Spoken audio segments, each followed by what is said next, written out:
എന്താ അത് കുറച്ച് സോഫ്റ്റായ ഭാഷയിൽ പറഞ്ഞാൽ മായാ വിനോദിനി ഒരു പാവമാണ്, ഒരു പാവം അനാഥ, അനോഫൻ. കുറച്ച് ഹാർഷായ ഭാഷയിൽ പറഞ്ഞാൽ മായാ വിനോദിനി അച്ഛനാര് അമ്മയാര് എന്നറിയാത്തവളാണ്. അതായത് എവിടെ ജനിച്ചു ആർക്ക് ജനിച്ചു എന്നറിയാത്ത ഒരു ബാസ്റ്റർ. തന്തയ്ക്കും തള്ളയ്ക്കും പറക്കാത്ത നെറികെട്ട നിന്നെ ഈ യോഗ്യനായ ഞാനെങ്ങനെ പ്രണയിക്കുക?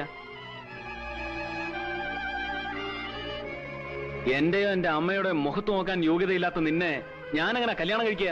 ശരി, എന്റെ അച്ഛനെ അമ്മയെ കണ്ടുപിടിച്ച് നിങ്ങളുടെ മുമ്പിൽ നിർത്തി തരാം. അപ്പനെ കല്യാണം കഴിക്കാലോ. പോയി കണ്ടുപിടിച്ചോണ്ട് വാ, എന്നിട്ട് ആലോചിക്കാം. ഇപ്പൊ തൽക്കാലം യു ഗെറ്റ് ഔട്ട്.